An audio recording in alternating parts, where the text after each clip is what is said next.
Bonjour, bonsoir, c'est Adam, on se retrouve pour le journal de bord de ma 25e semaine en prépa, et seulement 25, tiens, ça me fait penser, rien à voir. Et nous sommes le dimanche 28 mars, et il est 21h49. Ouais, non, au moment où j'ai dit ça, j'ai réalisé qu'en fait, c'est pas beaucoup 25 semaines techniquement, c'est que 25 semaines et c'est déjà presque la fin de l'année.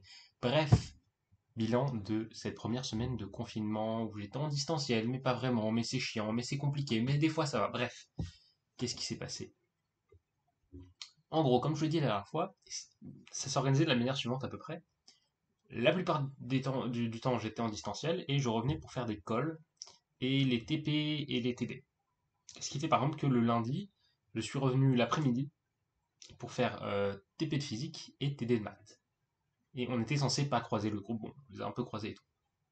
Bref, ça s'est bien passé, globalement, c'était cool. Mardi, peut-être je suis revenu en cours pour faire une call, justement. Call de... Qu'est-ce que c'était de maths? Ouais, call de maths où j'ai eu 14 ou 15, je sais plus. Je sais plus, mais en tout cas 14 ou 15, voilà. C'est bien passé, à part un moment où vraiment j'ai fait une primitive mais éclatée.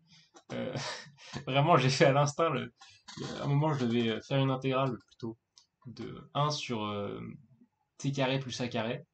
Et moi, j'ai regardé le colleur droit dans les yeux et je l'ai fait. Ouais, bien sûr, c'est moins 1 sur t. Et j'avais rajouté un a quelque part pour, pour essayer d'arranger le truc. Et il s'est marré, mais comme jamais j'ai vu un colleur se marrer. Vraiment. C'était mythique ce moment. D'autant plus quand il a décidé de me donner un indice et qu'il m'a fait Adam, vraiment, il faut que tu t'arc-boutes sur ce problème pour trouver la solution. Bien évidemment, pour arc-tangente. Hein. Bon, bref. Mais en fait, à part cette primitive qui était vraiment éclatée, la colle s'était super bien passée. J'avais claqué ma question de cours en 10 minutes parfaitement sans faute. Globalement, euh, il m'a donné un développement limité. Bon, j'avais pas vu un truc, mais une fois que je l'ai vu, c'était fini. Donc bon, ça s'est bien passé. Voilà. Mercredi, je suis revenu toute la journée, peut-être, je crois. Ouais, toute la journée, j'avais l'option info qui était décalée à plus tard dans l'après-midi. Option info, d'ailleurs, c'est important d'en parler parce que j'ai eu mon premier DS d'info. Oui, premier DS en mars, 28 mars, d'info. Enfin, d'info officielle, pas d'IPT. On y reviendra. On y reviendra. Euh, donc voilà, ça c'était ok. Le jeudi, j'étais en cours toute la journée, je crois. Ouais, et j'ai eu colle de physique qui s'est super bien passé. Super bien passé, j'étais avec mon prof en plus, et c'est incroyable.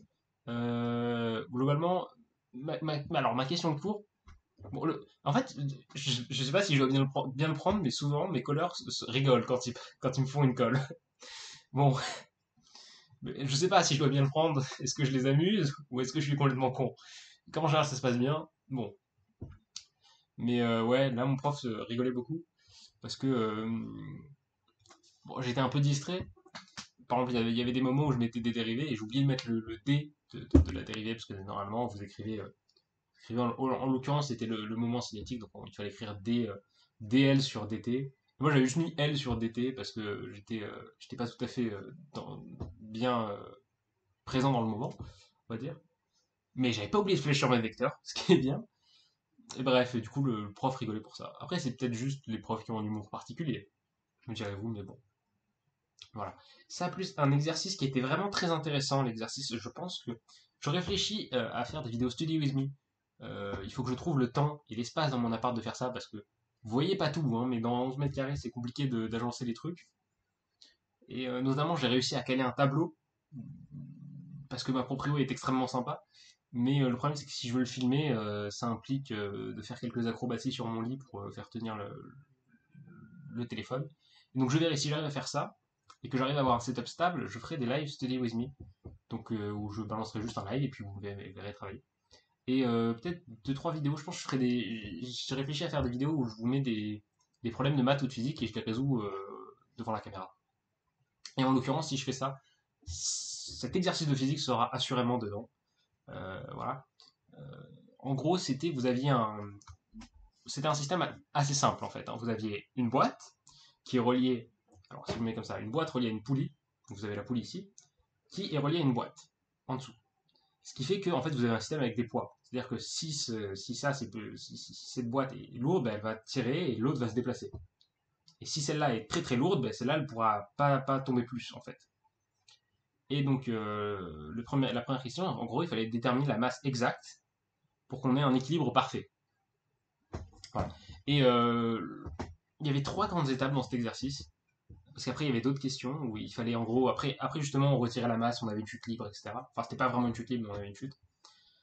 Il y avait 3 grandes étapes. La première, c'était poser correctement les systèmes. Parce qu'il ne faut pas étudier les 2 boîtes en même temps. Il fallait étudier chaque boîte séparément et après réunir les informations que vous avez. Ce qu'on ne fait pas. On ne fait jamais ça. En tout cas, on n'a encore jamais fait ça ou eu besoin de faire ça dans l'année. Besoin de séparer les systèmes. On a toujours fait un seul système. Voilà. Même là, on a commencé la thermodynamique. Oui, j'ai pas beaucoup parlé des cours. Physique thermodynamique, maths, dimension finie. Voilà. Et matrice. On a commencé les matrices. Bref. Et même en thermo, on sépare jamais les systèmes. Quand on étudie un truc, par exemple, on va étudier le gaz plus je sais pas, le piston ou la connerie, quoi. Mais bref. Et là, il fallait séparer les systèmes, c'était essentiel. Après, il y avait un autre truc à voir. Mais je sais plus ce que c'était. Mais en tout cas, je l'avais vu. Et un troisième truc à voir aussi, dont je ne me souviens plus. Mais bref, il y avait 3 trucs à voir dans cet exo, qui étaient simples séparément, mais qui, mis bout à bout, demandaient une exécution assez rigoureuse. Voilà. Et le français, on n'en parle pas. Euh, et vendredi, ça s'est bien passé. Voilà, 4 heures de physique, pardon. Et 2 heures d'anglais. C'était ok. Voilà, on a fait un petit QCM. Que j'ai plutôt bien réussi, je pense que je devais être dans les premiers. Mais il n'était pas noté officiellement. Voilà. Euh, Maintenant, si je peux dire quelque chose que je trouve assez particulier, c'est que bon, alors déjà, ça fait vraiment bizarre d'être en prépa, d'être dans une classe en prépa et qu'il n'y ait pas grand monde dans la salle. C'est-à-dire que vraiment, et c'est parce qu'il y a des gens qui n'étaient pas venus en fait. Voilà, c'est ça le problème, c'est qu'il y a des gens qui ne venaient pas en cours. Parce que bon, ne me demandez pas pourquoi, c'est leur problème. Euh, mais c'est-à-dire que quand vous êtes, je crois à un moment on était quelque chose comme 11, vendredi ou jeudi, et ça fait vraiment bizarre. Quand vous êtes dans une classe qui est prévue pour 40 personnes et que vous êtes 11, il y a un quart des personnes qui sont venues, c'est vraiment particulier. Et en soi, j'ai beaucoup aimé, même si c'est un peu oppressant quand la prof, en particulier, bah, du coup, c'est forcément la prof de maths, euh, a 11 élèves devant elle, on peut dire elle se déchaîne un peu plus, voilà. On peut dire ça comme ça. En tout cas, sa présence se fait plus ressentir, quoi. Et vous avez moins de chances que ce soit quelqu'un d'autre qui se fasse interroger, qui prenne à votre place, quoi. C'est forcément vous, en général. Bref. Et on en vient, après 7 minutes, 8 minutes de vidéo, au sujet un peu principal de la semaine, le DS d'info, le premier. Écoutez, pour moi, ça s'est excellemment bien passé. Je ne sais pas si c'est un vrai mot, mais en tout cas, je le dis. Voilà, c'est comme rotater. Je ne sais pas si c'est pas un vrai mot, mais je le dis.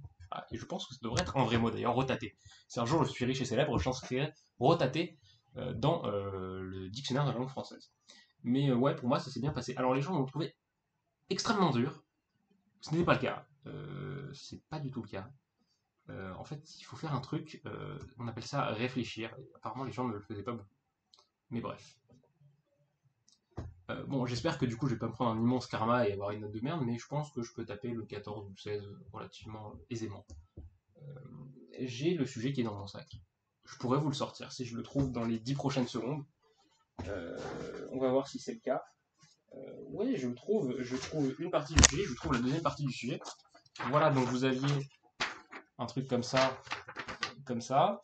Alors, je vous montre pas les questions en détail. Comme ça, comme ça. Et bon, ça allait. C'est-à-dire que là, on a la première feuille. On devait voir ce que faisait le programme. Donc moi, j'ai listé. Alors, je sais pas si je peux vous montrer. Voilà, j'ai listé en gros ce que ça faisait. Et donc le premier programme, en gros, il renvoyait des. Il faisait un truc avec des carrés parfaits. Je vais pas m'étendre pour l'expliquer parce que c'est un peu long. Mais voilà. Donc toutes les questions où c'est coché comme ça, c'est les questions auxquelles j'ai répondu. Et voilà, celle où il y a une croix, c'est que je n'ai pas répondu. Et donc globalement, ça va. J'ai un taux de réponse qui est assez raisonnable, je pense. Voilà. Et la fin là était assez particulière et assez tendue. Disons que c'était pas très guidé par rapport au reste du DS. Mais un problème extrêmement intéressant, c'était le problème de l'arrêt qui était traité dans ce DS. Voilà, pour ceux qui ne savent pas, le problème de l'arrêt, c'est de savoir est-ce qu'on peut écrire un programme qui est capable de dire si un programme s'arrête. C'est-à-dire que j'écris un programme que j'appellerai vérification. Et c'est-à-dire que vérification peut prendre le code de n'importe quel programme et il va vous dire est-ce que ce programme termine, par exemple ce programme F termine si on lui envoie un entier. Est-ce qu'il terminera systématiquement? Et c'est ça le problème de l'arrêt, c'est dire est-ce que dans le cas général, on peut dire si un programme termine ou pas? Et ben, la réponse c'est non. Voilà. Et c'est assez simple en fait de le montrer. Hein.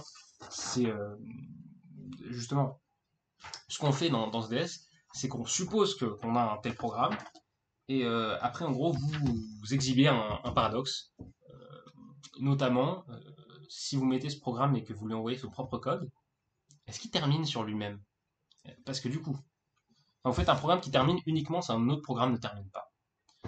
Et donc voilà, et notamment du coup, bon je le dis pas très bien, mais en gros le principe c'est quand on donne le code au programme, si on lui donne un truc qui termine, il ne termine pas. Ok. Maintenant on lui donne son propre code. S'il termine sur son propre code, ça veut dire qu'il ne peut pas terminer quand il évalue son propre code. Auquel cas, il ne peut pas terminer sur son propre code. Donc, il doit terminer sur son propre code. Et ainsi de suite, et ainsi de suite, et ainsi de suite. Vous avez créé un paradoxe, bravo. C'est une contradiction, donc c'est absurde. Donc, on ne peut pas décider dans le cas général si un programme termine ou pas. Voilà. C'est assez simple, en fait. Et c'est ça, le DS. En tout cas, c'était la dernière question du DS. Globalement, qu'est-ce qu'on avait? On avait première partie analyse de programme, on donnait le programme, on devait dire les types et ce qu'il faisait en gros. Donc les spécifications, c'est-à-dire qu'est-ce qu'on attend du programme, la correction, est-ce qu'il envoie bien ce qu'on lui demande, et des trucs. Voilà. Deuxième partie, c'était du tri, il y avait 3 méthodes, je crois, pour faire des tris de listes. Voilà, donc vous avez la bête et méchante, là un peu plus smart, et là relativement smart et rapide. Vous avez aussi un algorithme, il fallait faire un programme de recherche par dichotomie. Et voilà, alors ça j'ai vraiment pas compris, ça durait 3 questions. D'ailleurs je n'ai pas fait la troisième et je ne l'ai pas mise avec une croix. Mais j'ai pas compris la différence entre la première et la deuxième question. Parce que la première, en gros, on vous donne un truc avec des bornes, et la deuxième, on vous demande de le faire dans le cas général, ce qui revient donc à poser des bornes, mais arbitrairement. Bref. Quatrième pour le truc de l'arrêt.